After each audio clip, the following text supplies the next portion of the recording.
Good afternoon, ladies and gentlemen. My name is Gökşen Çalışkan. I'm Senior Manager at Euractiv. It's my pleasure to welcome you all to our stakeholder workshop today with the title Making Circular Economy, Bioeconomy Circular. We will be answering the question, how far can circular economy principles be applied to the bioeconomy? This is a Euractiv organized event with the support of CEPI, the Confederation of European Paper Industries. Before we start, please allow me to say a few words about Euractiv, especially for those who have not been in our offices before. Euractiv is an online media network specialized in EU policies. We publish online content in different editorial formats in 12 different languages from offices in 12 European capitals, of course with the headquarters here in Brussels. But we just do not publish online content. As you may know, we also organize and host this kind of interactive policy debates with the support of different organizations. This is an offline debate, but we're today having an live streaming as well. So our audience, our guests, both online and offline, you are more than welcome to participate in the discussion. Please join us, send us your questions and comments via Twitter by using the hashtag EADebates. Now I give the floor to the discussion with our journalist and editor, Frédéric Simon, who will be leading the discussion today with us.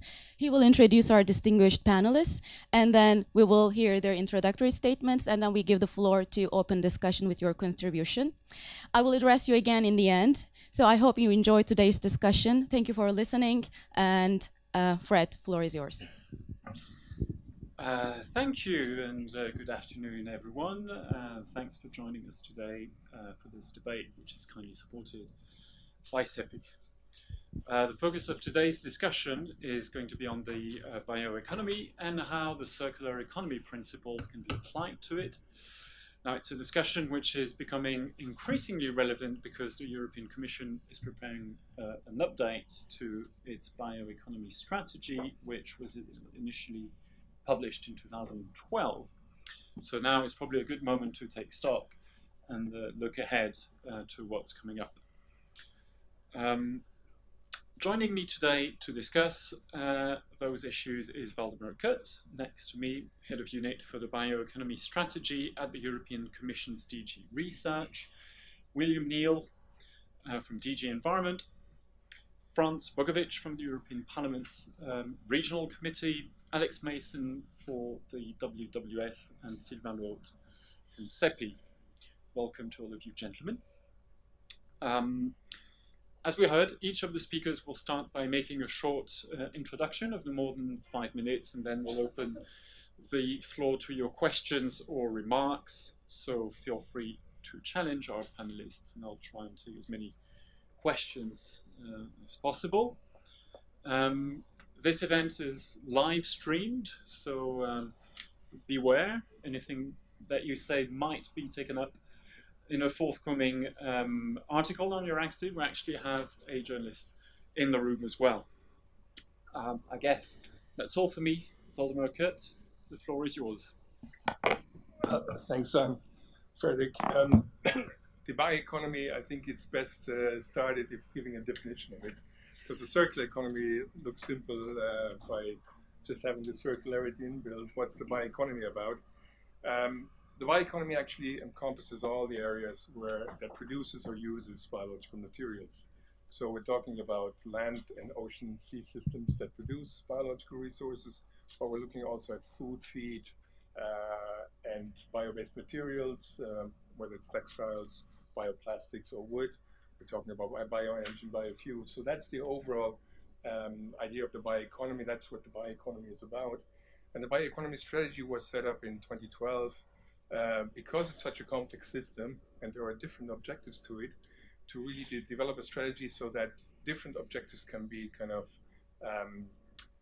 looked at the same time. And one of them was, of course, food security. I mean, the bioeconomy is first and foremost objectives to feed people.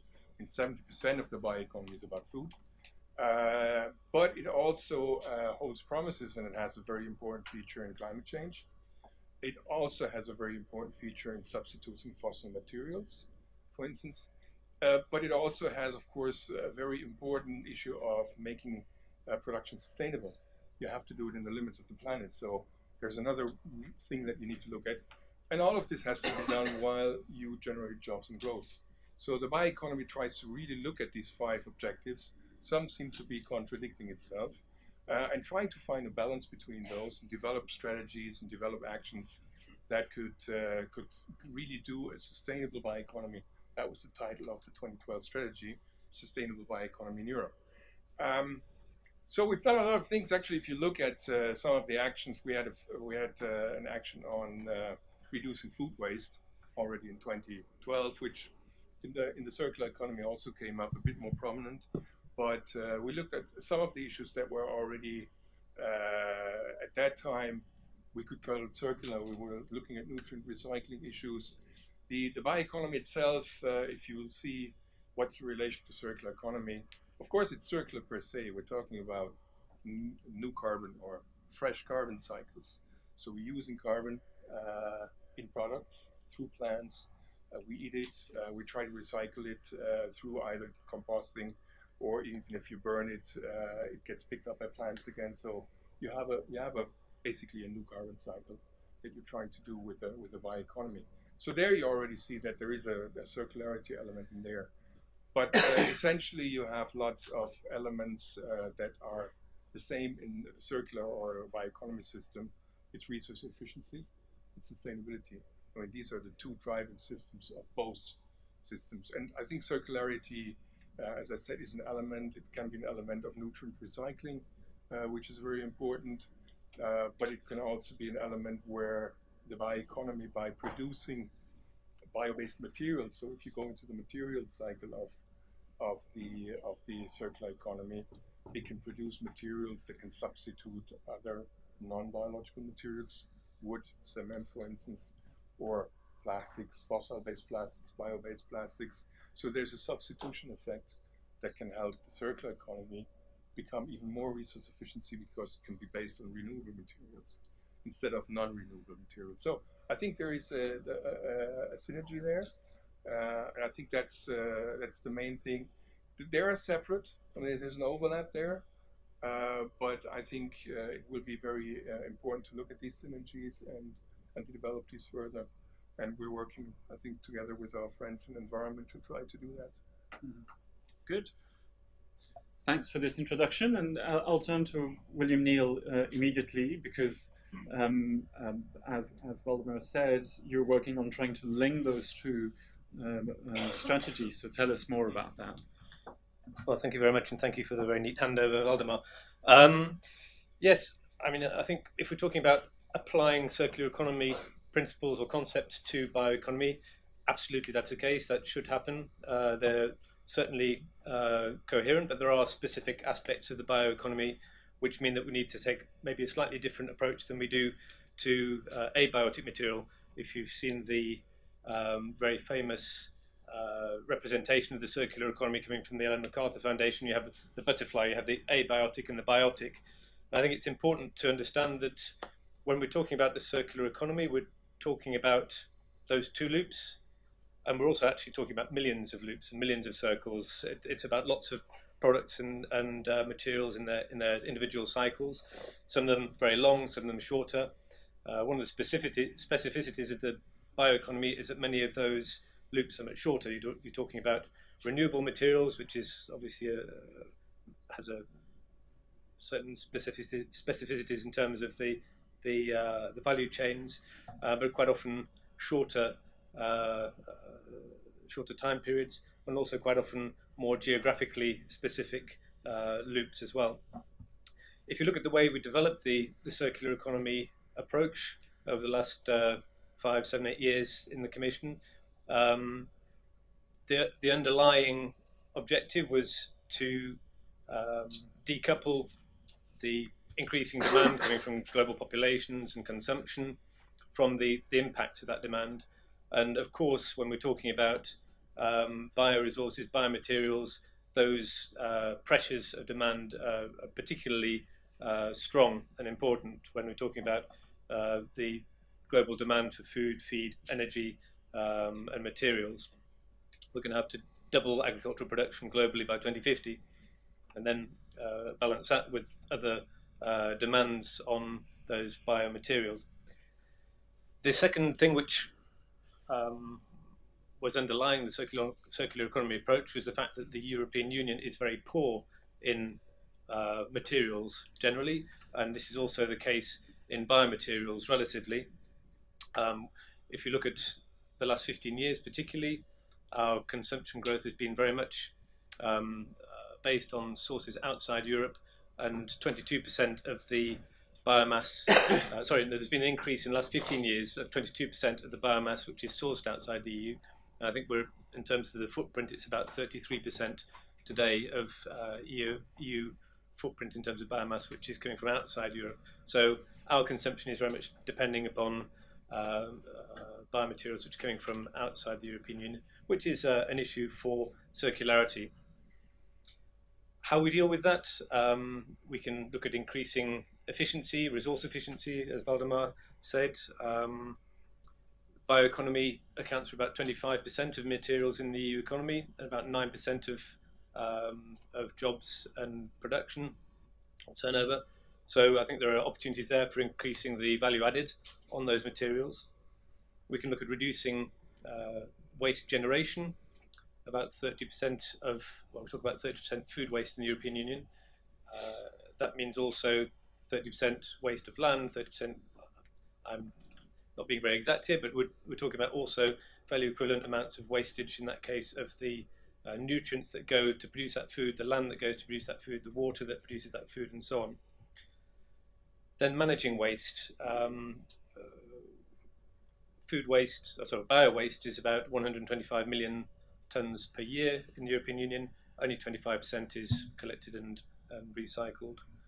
And then we can look at development of new products with higher performance. We can look at new sources, such as aquatic sources of biomaterials. So there are many ways in which we can address it. But the circularity, the circular ways of addressing that create some issues and some challenges. For example, Valdemar mentioned nutrient cycles. It's clear in terms of circular approaches. If you look at the fact that phosphorus is now considered as a critical raw material, if you look at the fact that the nitrogen emissions from the EU are going up so drastically, we really need to look at how we can get those nutrients more from our cities, for a start, back to the rural areas, from manure, from waste and bio-waste. We need to look at circular design of products, and here again there are challenges.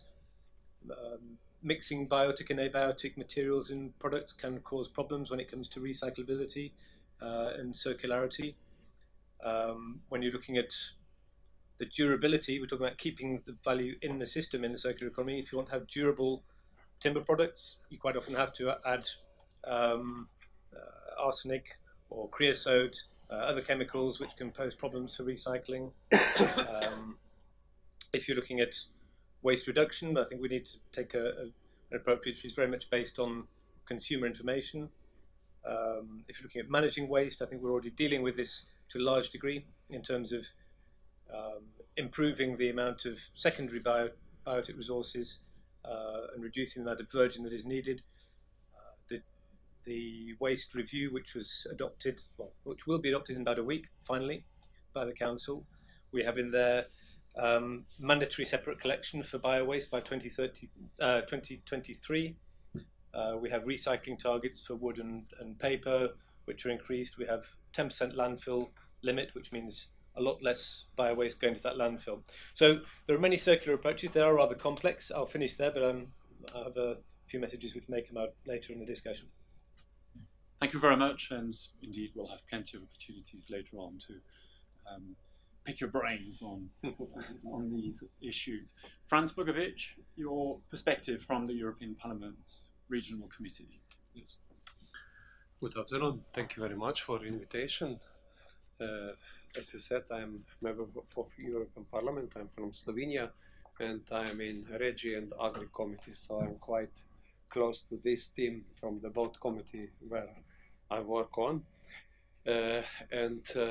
Otherwise, I'm also agriculture engineer, and I'm apple producer at home, so I have also practical way of this thing we speak about. And I think that we all agree that circular economy is something what is civilization necessity, and it's not fancy, but it's need to do this. We are responsible to do this, and this is the global challenge, and also planetary interdependence is very big, so that all we agree with this, and perhaps Mr. Trump don't, but we other people, I didn't hear that they don't agree with this, that we influence on the world. And this influence on the world and changes is bigger and bigger. And I think that it's in past, these principles of circular economy was something normal, what people do in bioeconomy and also in other sectors. And then in the 60s, where 30 billion people on this planet, and the economy changed in this linear economy, and influence on the world is bigger and bigger. And now what is our obligation, what we are responsible to do is go back to the roots and use principles which were used in past also all around us. It will be necessary not only change technology, also it will be necessary to change ourselves. If we speak about use of food, if you speak use of energy, use of anything, if we will just want to switch from bio-based to from fossil-based to bio-based and use the same quantity of energy of anything, we are not in the right direction. So it's much more than just changing technology, and if we want to do this, it's necessary this very good cooperation, and that people are involved in this from, as we speak today, from European Commission perspective, European Parliament perspective. We speak about industry, we speak about NGO, and it's necessary that we go back to national level. So it's very important what happened here in European Parliament in 2013, that in these topics bio-based industry joint undertaking was established. And it's a very important money. It's close to 1 billion public money, which is add to close 3 billion, 2.7 billion private money to push this innovation research and come to new products which make these changes. So I think it's very important that it is part of European Commission goal. The second, what is very important also through this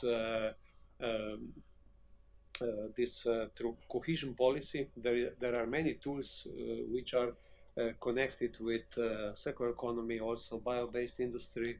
I think that it's the figures are that around 150 billion of cohesion money in the financial perspective 14-20 is connected with circular economy, and also in partnership agreement which are made by government, and beside this smart specialization strategies and other are many strategies which are connected with circular economy, bio-based industry. Netherlands is a country in which we know a lot that this is the main topic of smart specialization. So that I think that it's very important that we have this push, because I was also 13 years mayor, and I was mayor between 1998 and 2011.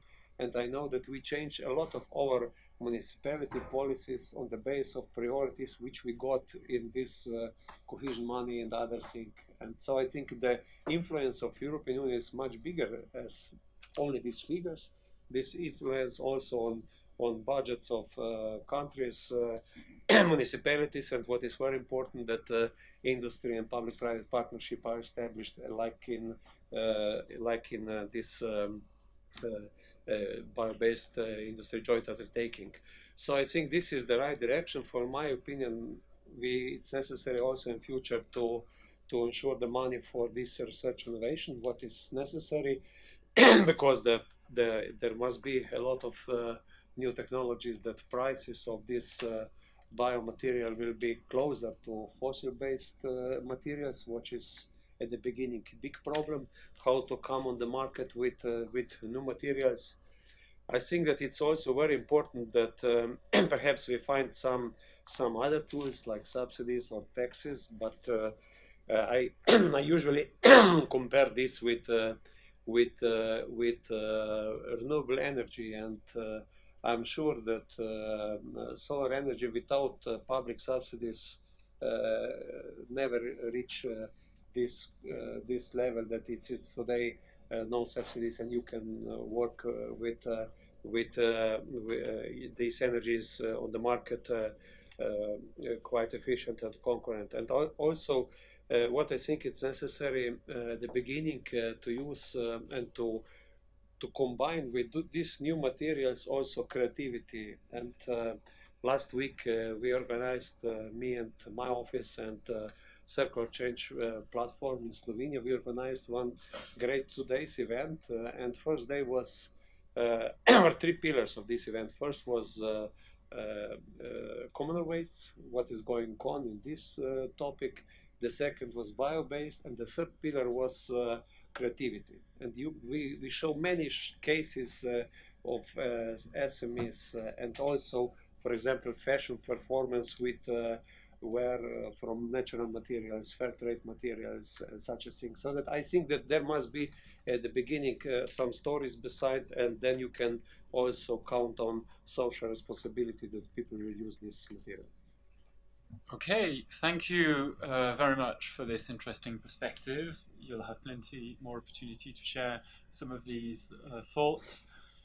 Let me turn now to Alex Mason from WWF, and we're all aware that environmental NGOs sometimes have issues with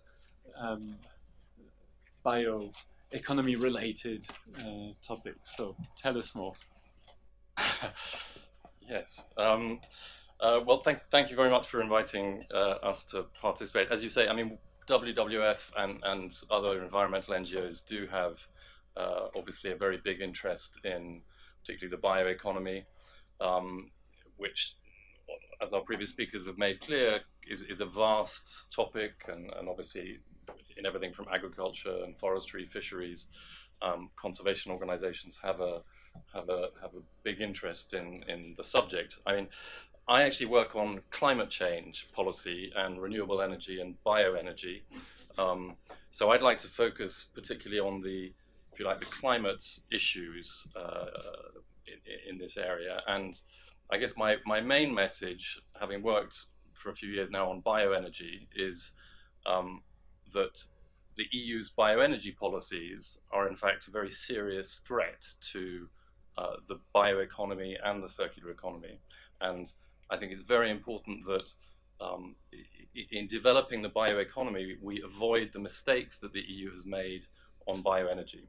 But I'll come back to that in a second. I think just on the climate side of things, I mean, obviously there are many reasons for supporting a shift to a circular economy and to a bioeconomy. But one of the important ones, and the most important now, is obviously the need to replace fossil fuels, fossil sources of carbon, and to reduce emissions. We have possibly only 4 or 5 years left globally of emissions if we want to stay inside the carbon budget associated with, say, 1.5 degrees. Which is the Paris Agreement target.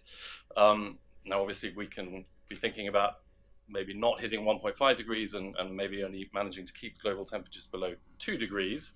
But then you're saying that instead of losing, 70% of the world's coral reefs, we lose pretty much all of them at 2 degrees as compared to 1.5.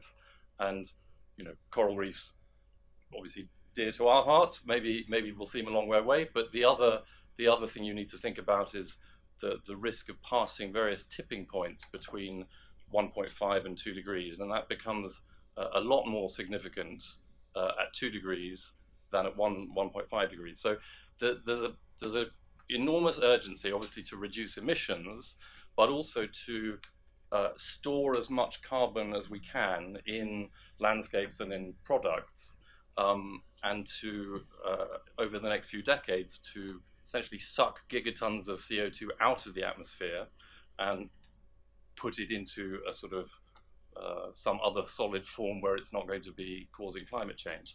So in that context, I think, obviously that things like the bioeconomy and particularly the circular economy are very important, because they're a clear way of reducing reliance on fossil sources and reducing the amount of products we use, particularly new materials. And the reason we're in this mess, I guess, is because there is a market failure. I mean, at the moment, it's far too cheap, effectively, just to use fossil resources from the ground, because there isn't an effective carbon price. And so the incentives to reuse and recycle things are not there.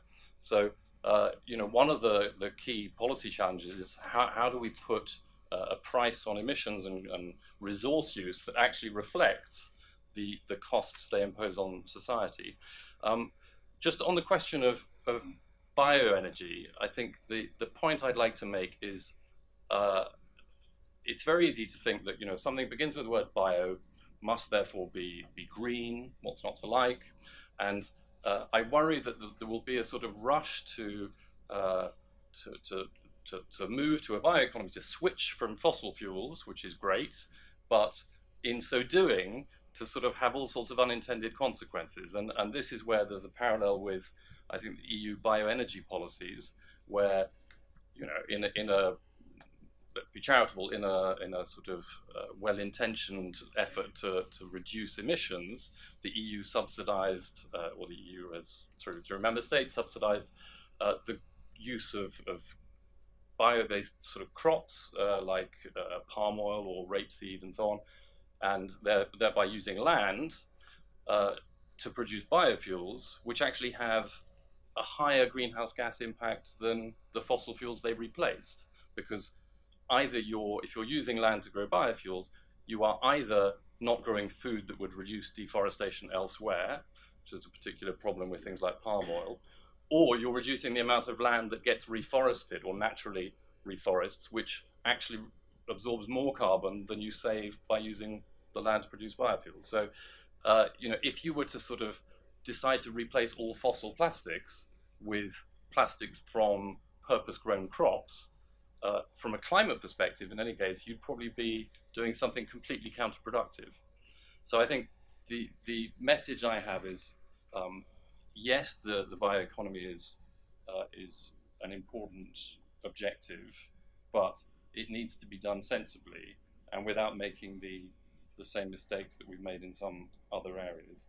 And I think, just to finish, the point about fossil resources, which we use obviously for a large number of products today, is that they took millions of years, if not hundreds of millions of years, to build up.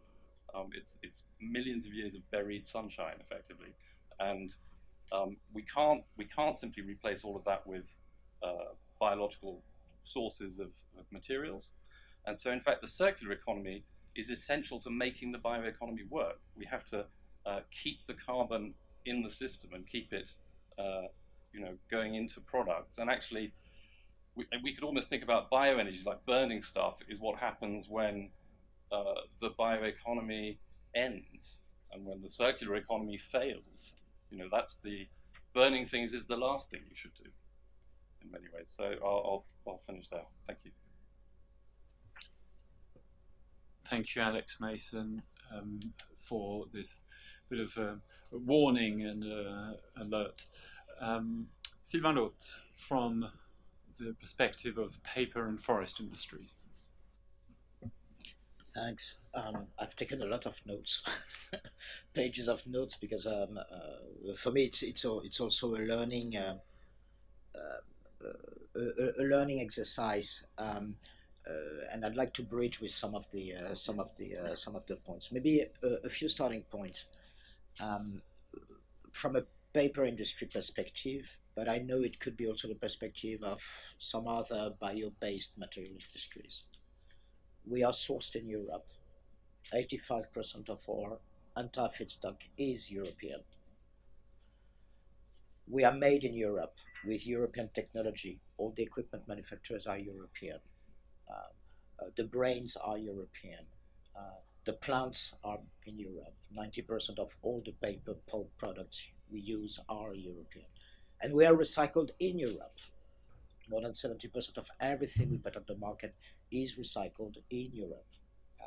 So that's for us one of the starting points is that in the logic of building a competitive, circular, bio-based industry, we have made kind of a journey. Let's put it like that, and we believe we can go a little bit beyond.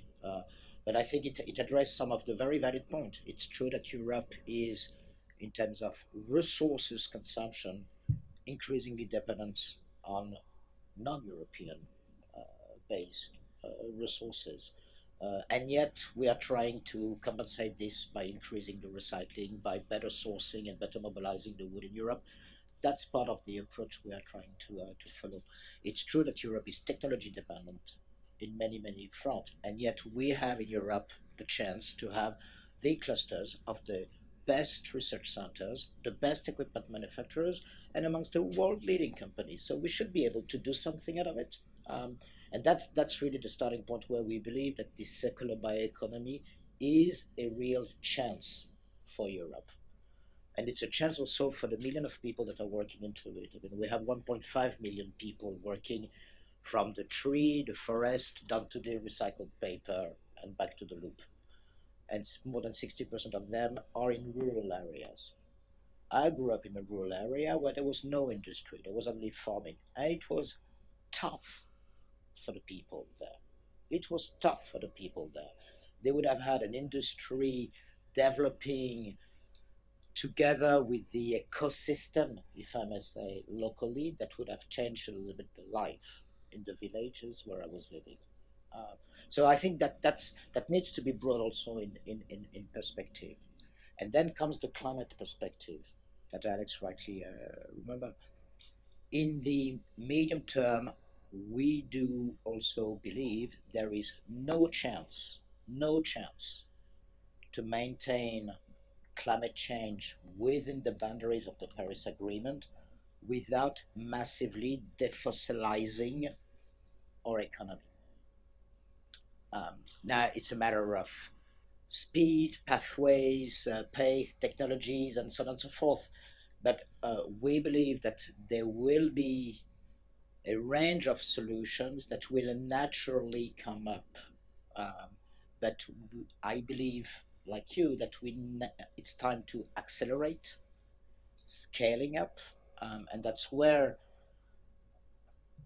initiatives like the R&D funding the European Commission is preparing for the Horizon Europe, next generation Horizon 2020, will be critical. When I visit the research centers of the companies and of the universities and others, I see amazing things. So the research is there. We need now to develop, scale up, deploy. And we need to deploy, bloody hell, in Europe. Have an example of a technology that was pretty impressive from my standpoint was a piece of paper that is water resistant, and yet that recycles absolutely normally in the paper streams. And that technology, called chromatogeny for the specialists, was first picked up by South Korea and deployed very quickly in South Korea. How can it be? How can it be? How can it be that we don't have the tools, the financing, the incentives to get those technologies invented in Europe by European brains, deployed in Europe? And that's maybe different context, different challenges, different reasons. I mean, I'm not finger pointing at anything, but we need to think how we're going to move from the lab to the market. How we're going to scale up the investments that are needed. And I think that's one of the challenge for the bioeconomy strategy, is really to scale up this transition. The second challenge, and to address the concerns of expressed by Alex, I think we need undisputable data. We need to look back at the data. We need to look at the data in terms of biomass availability. I know the GRC is working on this, and it's needed. We need to look at what are the carbon savings benefits the products can bring. And okay, industry can do its jobs, but it will be always seen as industry data. Okay, whatever we do, it will be a little bit labeled. Okay, that comes from industry. How did you do this? How did you cook this, and so on. So I would expect from the Bioeconomy Knowledge Center that has been put in place by the Commission to do much more to really look at, okay, what can it deliver with biomaterials kept in the loop. And I think that that will be absolutely essential. And then third, I think we have done a lot of progress in many different fronts, and credit to the European Commission on the circular economy package and other initiatives. Now, I think it's a matter of really implementing in a consistent manner those different policy tools or regulatory elements. We may not need another layer of things. But if I take a very practical example, we have, for instance, in the circular economy package, packaging waste directive that will be confirmed, fully adopted this week. A line, it's a recital that really mentioned the value of incentivizing the shift towards bio-based packaging systems. I would say, just do it. Just do it. Just do it at national level, maybe just do it in the public procurement guidelines. That doesn't need to be a long discussion. It should be just done. And that's what I think is a little bit missing. There's a lot of willingness to look at bio-based, bioeconomy, and so on, but we should just go for it. And I will just pause on this. I have plenty of examples of where we could just do it. Good, thanks for that. Let me maybe then kick off the discussion by staying with this subject of research and then trying to achieve the next stage, which is actually helping products to actually make it to the market, enter the market. Just to get a sense for what the review will actually look like when it comes out. I mean, I understand the current strategy placed a lot of emphasis indeed on research. Okay. Is the new one going to move a little bit away from that and look more at how to practically put the innovation that came out of the research onto the market? Is that going to be the emphasis of the new strategy? Yeah, I think many of the outcomes of this discussion are the focus of the new strategy. We talked about upscaling. Clearly, that is necessary. We also talked about regionalization. I think that's also important. First of all, we have this, as Mr. Bogovic already mentioned, this BBI, the Bio-Based Industry Initiative, which has finance flagships all over Europe, which use waste and biomaterials to add new value, create new jobs on marginal, using crops on marginal land and all of this, trying to really add the technologies that can make the bioeconomy more circular. So these technologies are coming out. Of course, they need to be upscaled now. They need to be taken up at regional level. We have very good incentives in cities, for instance, in some of them, which are doing very good stuff. So I think what we need to do is, first of all, provide the financial instruments to do this upscaling. Also use the cap maybe more, common agricultural policy, to take up some of these new technologies and use them, on the spot. But we're working on the financial instruments, for instance, to do that.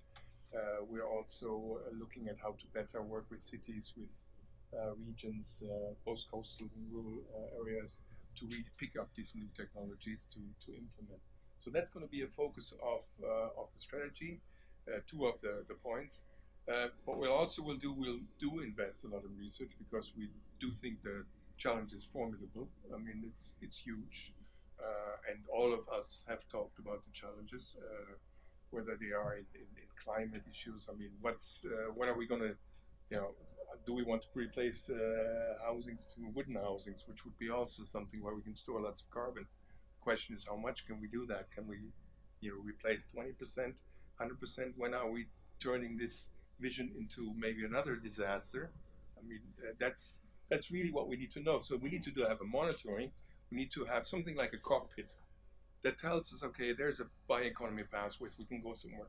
So there are 10 lights. Ideally, all of them should be green. The climate light, the sustainability light, the soil light, and whatever lights you want to have in your cockpit. That's likely not going to happen. That's an ideal world. There's going to be some orange there. The issue is, let's make sure they're not too much red, or no red at all. I mean, that's where you want to go. And we don't even have the tools to maybe look at this in detail. And we have done mistakes and learned from them. Red lights have gone on, and we've tried to turn them into yellow or back into green. So I think that is also important, and that's another focus of the new bioeconomy strategy, to really look at the impacts of certain bioeconomy pathways developments on the overall sustainability, economic, environmental, and social. Don't forget, the bioeconomy is about all these elements. Where the economy maybe means it's only economic, but we're looking at all sustainability aspects here. We're also looking at the planet itself as the source of all the biomass. If you kill the planet, the biomass source is going to go dead. And that's the end of a bioeconomy, clearly. So a bioeconomy has to work in the limits of the biosphere. That is very clear, and it's part of a bioeconomy strategy. So it is a sensible strategy. It's not looking only at the exploitation of biomass for certain sources, but it has to do it in a long-term sustainable manner. So you're saying there's going to be, in the new strategy, more indicators to monitor progress in certain areas? So research will be one, the uptake, scaling up, the regional uptake also, working with regions, the monitoring, we talked about biomass studies, but it's going to go beyond that also, trying to look at setting up indicators for the progress of the bioeconomy and models and how certain developments will impact certain features. So these are the main areas where we're going to work on. So we're looking at something which is a bit more action-focused, as we said in the beginning, but very cautious at the same time, because you don't want to repeat the same mistakes that were made in the past. But let me ask the other panelists, do you agree this is the right approach? Because we had a sort of a call for action, in a way, coming from Sylvia Dort, saying, you know, we must get out of the lab and get into the real world, but in a cautious way.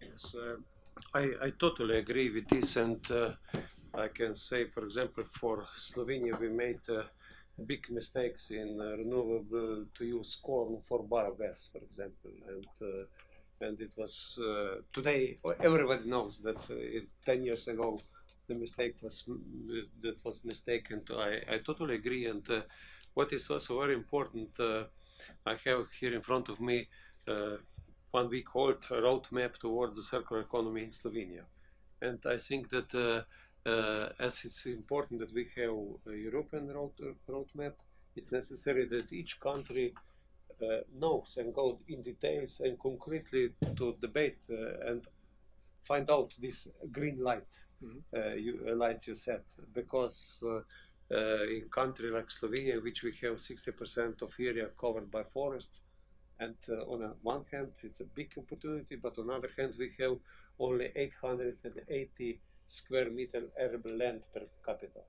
So it's impossible to produce enough food and feed from this arable land, and so it's clear that each country must find its own focus, and all this action must be balanced by this green lights that I do. So that I think this is the right direction, and it's necessary to do. And what is, as I said at the beginning, what is very important, it's necessary that a lot of people understand this, not government or somebody else. And also this document was debated with many stakeholders before it was accepted. So I think it must be switching our heads also, not only in our technologies. William Neal, maybe a reaction from your part? Yes, I think, Frederick, you summed it up when you basically said just do it, but I mean, just do it, but there are a lot of other impacts that we have to deal with, and Valdemar with his 10 lights, and and Mr. Begovic talking about the trade-offs between corn for biogas and further production, both heading in the same direction. I think that as we have the pressure on bioresources, we will have to we'll see more and more of these trade-offs, increasing demand on limited resources. But the trade-offs, I think circular approaches can help to mitigate and head off some of those difficult trade-offs, as I explained earlier.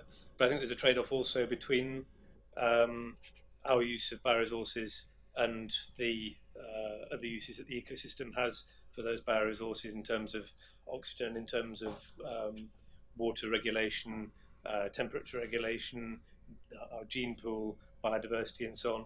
So I think that when we multiply our adjectives that we apply to growth, whether it's low carbon, circular, sustainable, whatever, I think that we need to apply those adjectives also to the bioeconomy. And I think that one very useful framework to do that within is the Sustainable Development Goals, which we also need to look at. And I think we have many more than 10 lights that we have to try and make sure are green if we try and remain within that context and coherent with the Sustainable Development Goals. Thanks. Let me remind you that you're welcome to put questions to the panelists or make remarks. And I think we'll have maybe a number of them coming from Twitter and social media, and we'll probably take a few from there later on. Alex Mason, maybe let me turn to you. We heard Waldemar talking about this monitoring system to make sure that we don't have those flashing red or orange signals. So what would you monitor? What do you think are the main things that we should keep an eye on? Is it mainly related to bioenergy? You seem to be placing a lot of emphasis on that. Well, I guess, yeah, I mean, that's partly because I work on bioenergy, and I can't claim to be a great expert in other aspects of the circular economy and bioeconomy. I mean, that's certainly one, I guess, you know, from a climate perspective, which is where I'm coming from, you know, the key thing is to look at the life cycle assessment of the greenhouse gas impact. So you're not unwittingly incentivizing something that is actually not going to deliver any greenhouse gas benefit. Now, obviously, there are lots of other reasons to be interested in using bio-based products rather than ones that are sort of synthetic, not least because, you know, you might be reducing the amount of pollution. I mean, we've seen obviously in recent months a lot of attention paid to the amount of plastics that we have in the oceans. So I'm not saying there are not lots of other things that you want to be tracking. I guess the most urgent one in my mind is this risk that we create incentives at EU level through relatively sort of blunt policy instruments, which then have completely unintended consequences when implemented. And I think, you know, there's a risk that we here on this panel, and maybe most of us in the room, all agree with one another. I mean, we all completely agree with the objectives that we're discussing. The problem is that there are some very powerful forces who are not in this room, who obviously are not at all interested in seeing this develop, and names, please, who are very well financed. And I mean, well, I mean, you know, thinking about the obviously the fossil fuel industry, the agriculture lobby. I mean, there are lots of different corporates and other lobbies that would not be interested in some of the stuff that we think needs to happen, or not at the speed that we think it needs to happen. I was just going to pick up on a couple of things that other speakers said. I mean, on this idea of building more wooden housing, I think this is potential. You know, this has potential. The idea of replacing very carbon-intensive products like concrete and steel with timber. I think, just again, and I'm always going to be the sort of dreary, cautious, wet blanket sort of figure here, but I mean, there is a risk even there that you incentivize the wrong thing, and you end up with lots of forests being cut down, only a tiny part of the carbon liberated actually ending up in a building, and maybe not even having a particularly beneficial effect on the sort of carbon balance, even compared to steel. I mean, there's a pilot plant being built soon in, I think, Sweden, where they're planning on making steel from using renewable electricity and hydrogen rather than coal. So if you're in a world 20 or 30 years from now where you have essentially decarbonized your steel and perhaps concrete production, harvesting trees for buildings might not be a very good idea at all, because actually forest is one of the only ways we can store carbon from the atmosphere, which is a priority. I mean, on the question of biofuels, I mean, I would love to believe that everyone now knows that it was a mistake, but the truth is that we're very far from that. I mean, the negotiations are going on in the Council and the Parliament at the moment in the trilogues on the Renewable Energy Directive, and the Council still wants to see a further increase from current levels of first-generation biofuel crops, including things like palm oil, biodiesel. So, we're very far from having convinced people, or certainly having succeeded in countering the messages put out by the various lobbies that this isn't a good use of land and is in fact counterproductive. Silvaldo, maybe let me put that question to you. I mean, we've heard that the European Union has learnt its lesson in a way that the hard way with the biofuels. There's a certain degree of cautiousness about what to do next, unintended consequences. Whereas you seem to be sort of calling for action. Is there a risk that we become overly cautious? In a way, do you think? We are so European. I spend a lot of time with my American friends, my Canadian friends, my Japanese friends, my Brazilian friends. There is a technology revolution not on the horizon, it is happening now. Global. Either we lead the train or we will watch the train passing by the station. That's just about it. And I'm pretty blunt about it, because when I see, I'm going to take an example. I mean, cellulose has this beauty to be able to be engineered at a nano scale and to be one of the only, if not the only, nano component which is totally biocompatible. So it's the dream material for medical applications, for prosthesis, I mean, you name it, you have it. It can be 3D printed. It's fantastic. We are deploying this in Europe. We are making investments here and there and there. When I look at the plans the Japanese have in terms of scaling up the production and cutting the cost of production by a factor 10, even more, I'm looking at my colleague who's more versed on this, I think, oops, we need to go much faster in Europe. And then comes my reactions. We are so European.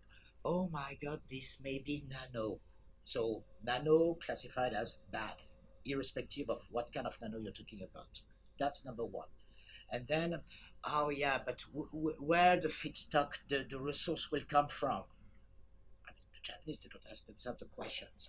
And is Japan a big forested land with a lot of wood and so on? To be open as a question. And then comes the questions of, oh yeah, but who will share the technologies? And that's where I say we should just go for it. We are sitting on a gold mine in Europe. We are really sitting on a gold mine. At some point, we should go in the gold mine and exploit a little bit the gold mine.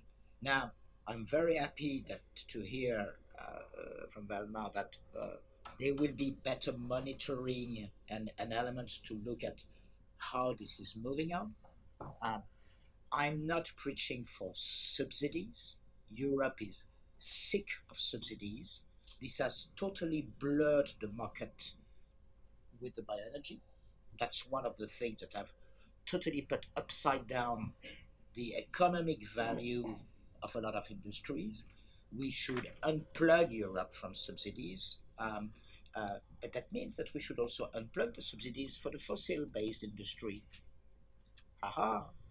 If the fossil-based industry is so competitive, it's because you have 100 years of stratified subsidized investments in petrochemical assets, in the gas pipelines, in the distribution of the things, which makes the scale and the competitiveness of an industry at the end of the day. So let's unplug all this. Let's bring the right carbon price. And then naturally the things should be able to go. But we need to go at those technologies. Otherwise, we will just watch the train passing the station and we will stay on the station.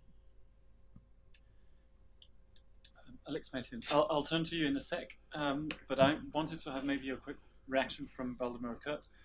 Is this something that is also well perceived and understood in the European Commission as you prepare the update of the strategy, that there is a global competition going on, and how essentially are you looking at achieving this balance between not falling into the past mistakes that have been made and trying to catch that train that Silvano was talking about? Lead the train. What we're trying to do is of course get this balance right. As you may know, the Bioeconomy strategy initially was, let's say, championed by DG Research. We're trying to change that actually because we think it's a policy that affects a number of different policy areas. So the current strategy is very closely developed with DG Agri, DG Enna, DG Environment, DG Grow, DG Mara, JRC, but we also have Enna in there, Regio, and others. So, SecGen is actually chairing the service meetings. So there's a recognition that the bioeconomy is not only a research-driven strategy, but it needs to do more in order to succeed.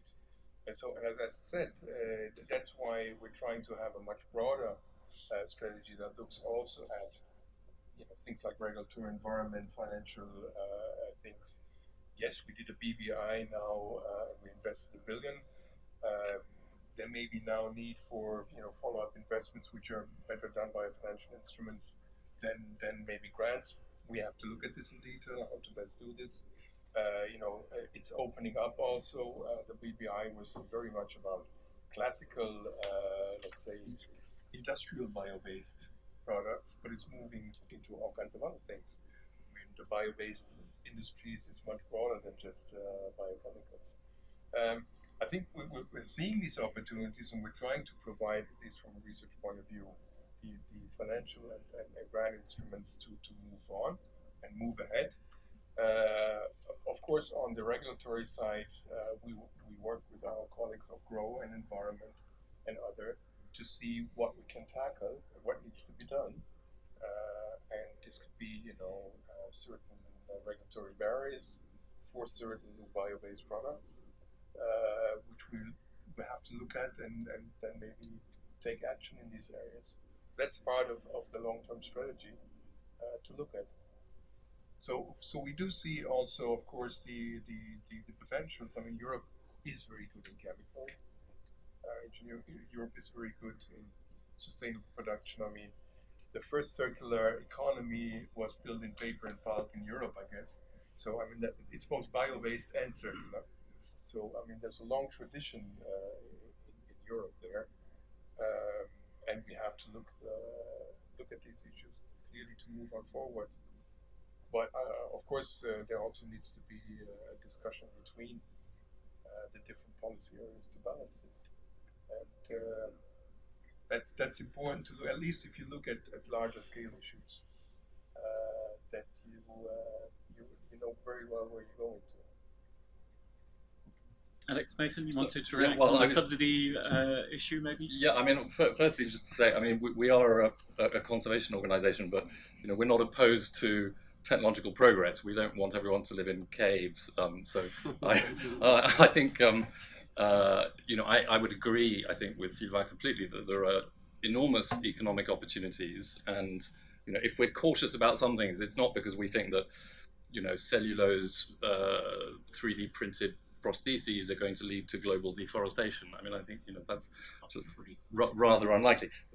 But we're just sort of wary of subsidies being given in a very broad brush way for things that actually don't make any sense. I mean, we did a report a couple of years ago now with Mondi on cascading use of biomass, and one of the conclusions of that was that while bioenergy is still subsidized, you won't see any effective cascades of biomass established.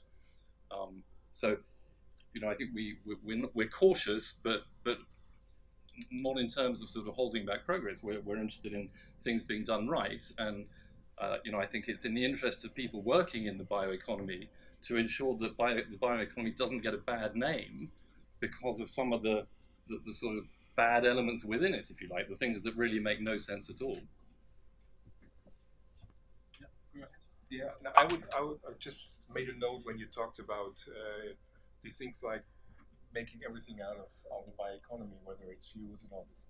Of course, the limitations are clear. I just want to point you towards a study we made, a foresight study on the bioeconomy, which is like 2 years old, where we looked at different scenarios. And it was clear that in the high demand scenario for biofuels, bioenergy, it couldn't be done within the sustainability requirements of the planet. So the study clearly said you have to move, for instance, to power to liquid or other sources. So that's clear. I mean, you're not going to use electrochemistry to do food or whatever, but you can use electrochemistry to do basic chemicals that replace fuels or other things. So I mean, you have to look at how this is developed. It's a matter of financing these technologies. And we're talking about scales of 10, 20, 30 years here.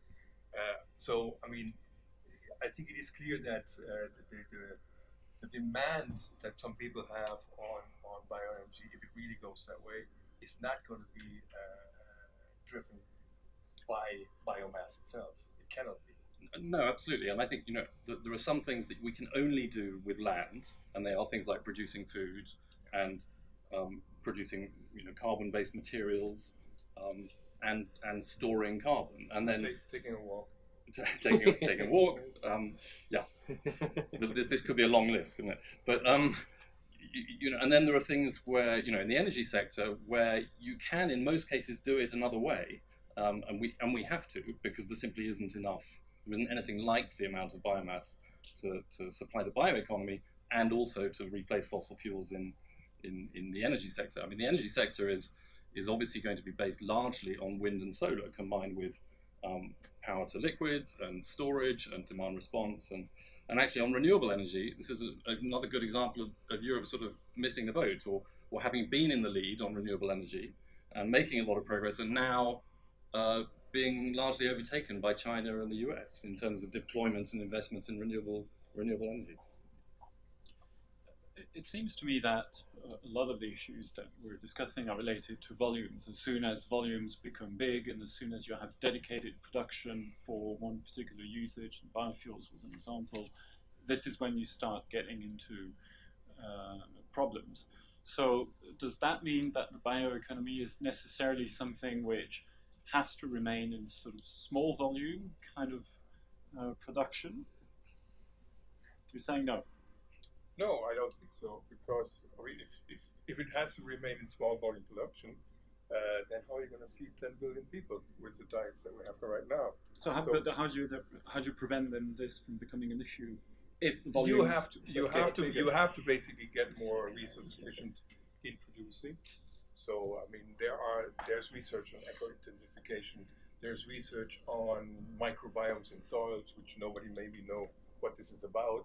But it's essentially finding out whether we can put tens or hundreds of the nutrients in the soil and still make the plants take up the same amount that they do now with the current amounts. So research is about finding ways to actually don't necessarily have to produce more, on more land, but do the same on the same amount of lands. We haven't used more land in recent decades, but we still increased the agricultural productivity.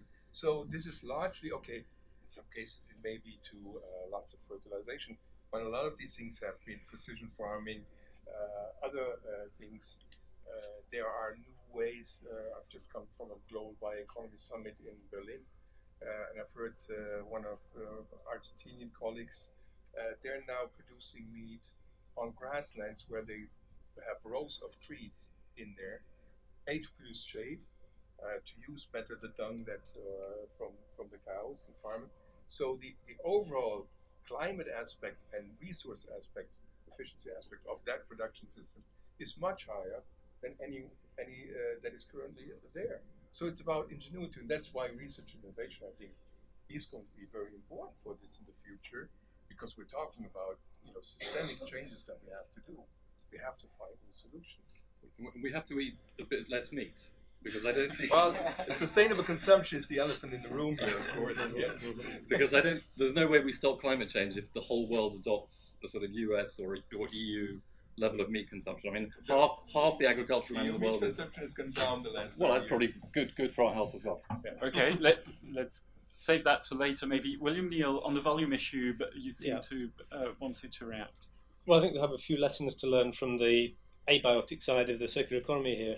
I think that what you're saying about waterproof paper sounds fantastic. It's a shame that we don't have that in Belgium. I think it'd be particularly useful here. And the miracles of materials like cellulose, we shouldn't just have the debate about products and about materials. What we've learned from circularity when we were applying it generally is that we also need to look at systems, we need to look at consumption habits, and we need to look at business models. And there are many ways in which you can avoid just producing more stuff, whether it's more or less easy to recycle, more or less durable and so on, and actually have systems which enable you to keep the value in the system for longer. Now, bioeconomy is a little bit different maybe in terms of, for example, we talk about the sharing economy. Sharing food is a bit more difficult. It's nice to share a meal, of course, but there are specificities, as I said, in the bioeconomy.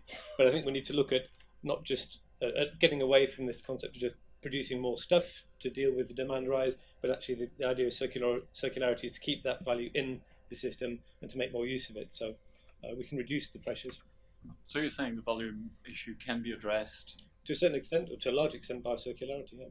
Either by, as Waldemar was saying, by increased efficiency. You can go for precision farming. You can find lots of ways of increasing efficiency, but also by circularity. I see we had one question coming from the floor here, gentlemen, in the middle. Joachim Kreiser from JRC. I'm the bioeconomy advisor there. I think this question of scale is coming up very often in different discussions. And I heard somebody saying that we should simply forget about it because we are never going to be able to reach the scale which is necessary to run our economy as it is today. And I think this is right. So if you want to have a bioeconomy, we have to think about a different economy in total. And this is why it is so important to link it with the circular economy idea, because the circular economy means a high efficiency in the production, as a primary production, as well in all processing steps every time. That means we have to avoid waste where we can. We should not go for most efficient waste recycling industry. It would be much better if we avoid waste from the beginning. If we do that, the raw material intake which the economy needs will be much less than what it is today.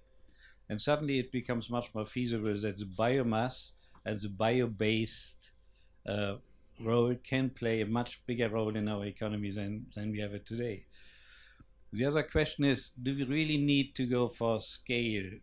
Now we see in the electricity production what happened with the combination of renewable energy plus digital technology, that suddenly it became possible to have a decentralized small-scale producers which are replacing big centralized producers. can we think about doing something similar with biomass? Can we develop systems where we have many small processing facilities which can benefit from the local specific characteristics of the biomass and turn biodiversity into an asset instead of seeing it as something we have to counteract. And if you look at our agricultural system today, what has happened in the last 20, 30, 50 years, we have tried to reduce the diversity of the agricultural system in order to be able to produce enough. With using technology, digital technology, and all these artificial intelligence, you name it, you also synthetic biology comes into it. Combine all this high tech with system thinking, we might be able to do much more with these potentials than we do today. So basically, you're saying we can seek volumes, and this is actually desirable. The decentralized aspect that you're talking of, this is essentially, it's waste collection, isn't it?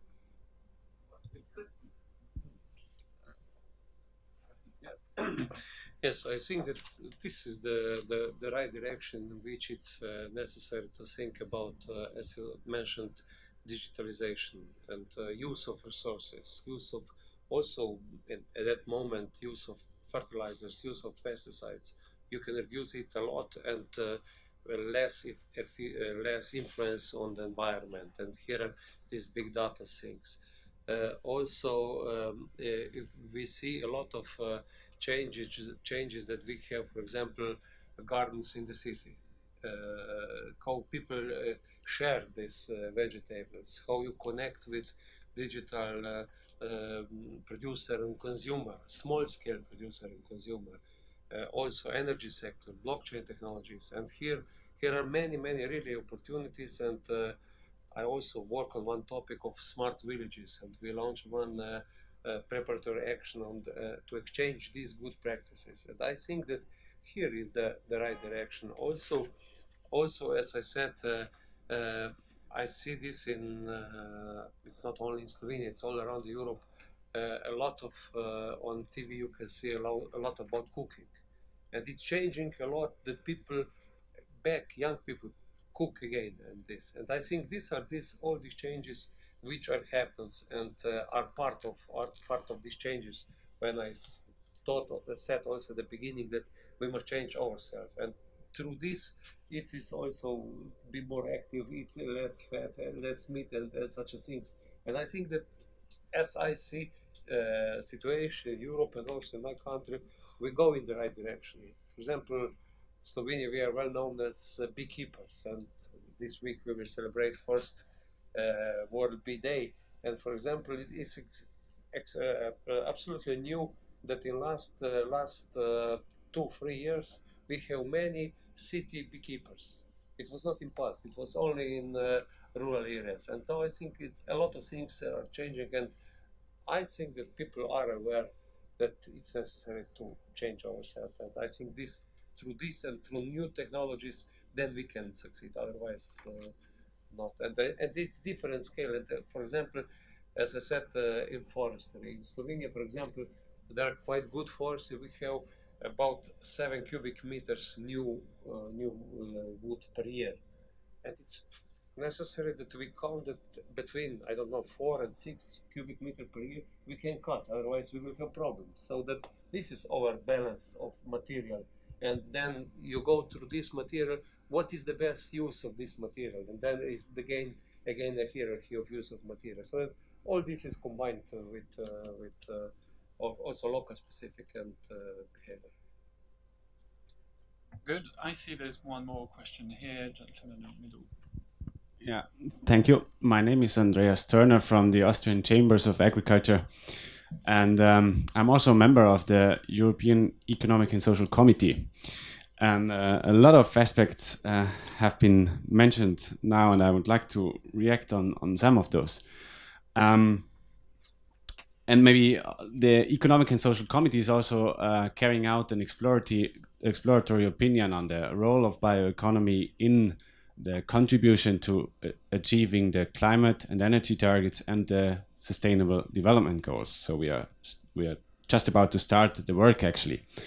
And it was mentioned the role, or actually Alex said that agriculture is missing in the room, but I think agriculture is one of the crucial partners when it comes towards the bioeconomy and also a circular bioeconomy, and agriculture can contribute a lot, and I think we are willing to contribute a lot. There's a huge potential in there. You mentioned the example of forest and wood products, and you mentioned the target of capturing of CO2 in the forests. Of course, this is one part of it. And the next step would be to store this carbon dioxide also then in products, in wood products, long-lasting wood products, and maybe then only in the end, if circular economy allows this, then we could also still talk about energy production. So there is a lot of potential in there, and also sustainable active forest management. So it's not only about capturing in carbon dioxide in forests. If we do a sustainable and active forest management, we can capture even more, because forests grow faster, stronger, if the management is proper, done, and in a sustainable way, which will feed into the all the chain then, which would follow after. So there's always, of course, the management has to be done in a sustainable manner, and then we come to these guidelines, the red, green, orange lights. Yes, but I think in Europe we have a lot of knowledge and systems in place that allow to actually guarantee a sustainable forest management.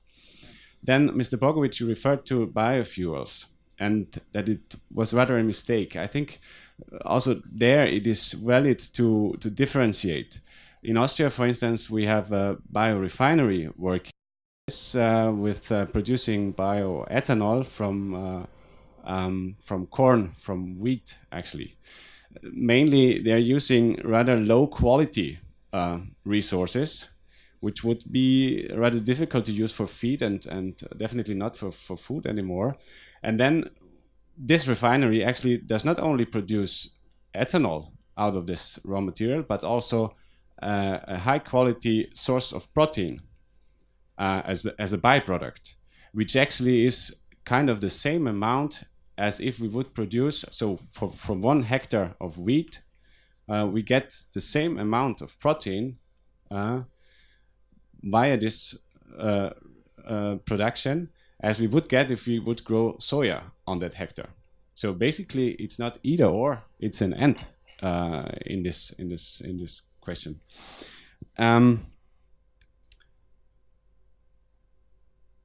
So, and then we were talking actually a lot now about rather the push side. So what can the Commission, the regulator, what can we do to promote bioeconomy? Now, my question would go to the other side. So rather on the consumption side, what could we do to actually get the consumer, who has an important role in this, in a position that he would rather pulse.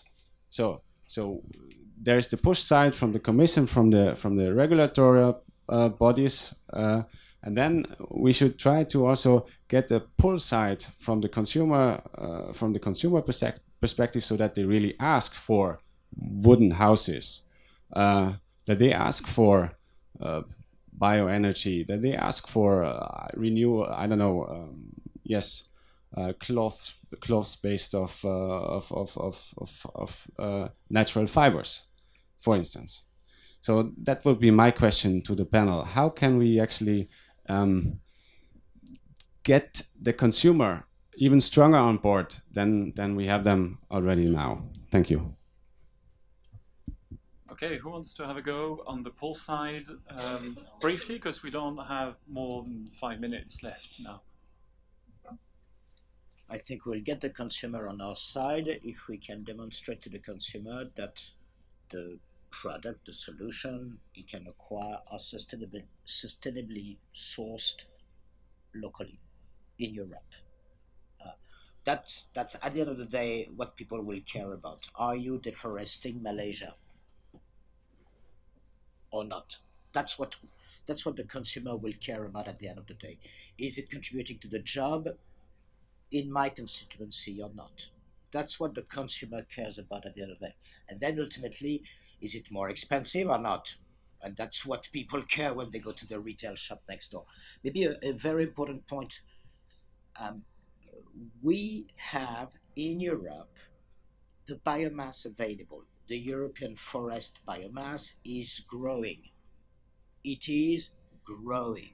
So the increment on an annual basis is 1.2 billion cubic meters. Half of this, more or less, I'll let the experts discuss about the figures, half of this is not available because it's protected areas, it cannot be harvested. The other half is available, and out of this, we only use 60% of this commercially available biomass.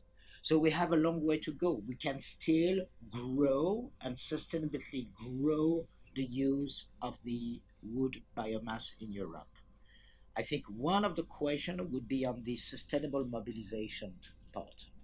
I mean, that's maybe the second pillar of the common agricultural policy on rural development, where we may have to think about how we make the biomass more sustainably mobilized in Europe.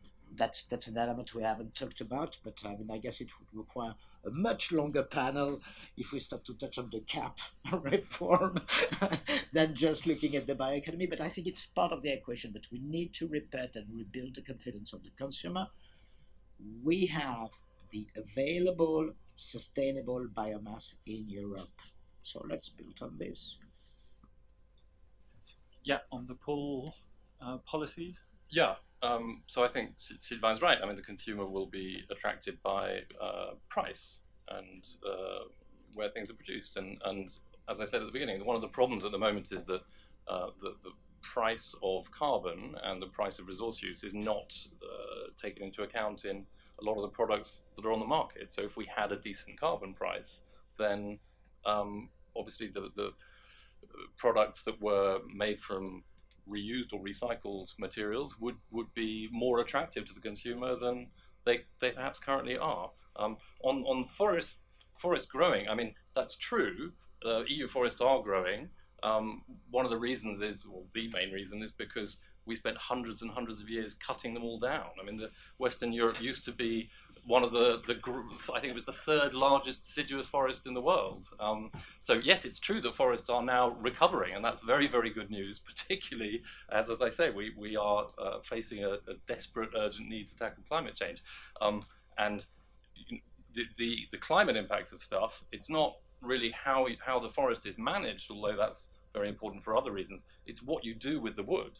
And if we're using it for products, that's a very, very different sort of equation from if we're encouraging people to burn it. And I certainly wouldn't want to see consumers encouraged to burn more biomass instead of use wind and solar. Indeed, that's a whole debate.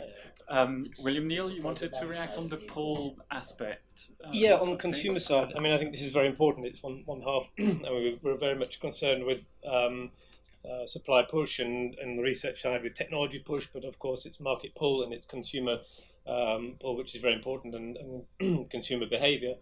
There's a limit to the ways in which we can influence that through policy. And here, I think what's clear from all of this discussion is we're talking about immense complexity in supply chains in general, all of the different factors that you have to take into account. I mean, how does a poor consumer, let alone, I mean, we can't decide here, but how does a poor consumer making a product choice decide what is the more sustainable choice? There are so many different parameters that they have to go through. We can help with the eco-label, we can help with product environmental footprinting, which we're doing. We can help by trying to bring in incentives in the system. We have eco-modulation of extended producer responsibility schemes, which is, we'll go into that after we've done the CAP, I think. But I think that one of the most important answers we touched on before, which is the digital agenda and the possibility A, to manage huge amounts of data, and B, to make that accessible to people and to communicate that data. And I think in terms of making more informed consumer choices, and also in terms of business models like sharing and so on, which mean we need less stuff, I think that the digital agenda is one that we'll have to connect to the bioeconomy agenda and the circular economy agenda in the future. Okay, maybe to wrap up, I'll ask each one of you to, maybe starting with you, Alex Mason, from what we've heard today, are you confident that the revised strategy that should be presented in September will avoid the mistakes of the past? I'm sure that the Commission, having heard all of us speak today, will ensure that that's the case. No, I mean, I think, we, as I said, we probably on this side, well, in this room, probably all agree on a lot of this stuff. I think it is, being aware of the players that do have different views and who, have different interests and are financed to pursue them. But no, I'm confident, having heard what I've heard today, that the new updated strategy will be very good. Waldemar, maybe you want to say a few final words about what you've heard? No, I think, as I said before, I mean, we've already seen that some of the core things that we want to do in the strategy was obviously mentioned here. Scale up, but also getting into the regions, looking at the aspects also of the ecosystem, making sure that the bioeconomy works inside the ecosystem. Putting efforts into research and innovation for innovations. I think all these things are clear to everyone, and I'm confident that we're not thinking here totally out of scale and out of reality here. And we've listened also, of course, to member states. We have a bioeconomy panel where we have from NGOs to industry associations, everybody in there, and we looked at, of course, their input also. So I'm rather confident that our internal thinking vibrates a lot with the external thinking. Franz Bogovic? Yeah. Yes, we really, as I said, we heard a lot of different things. And what is very important, I think that it's like in many other debate, that debate always should be and, not or. So that things can go together. We must have a lot of knowledge about this.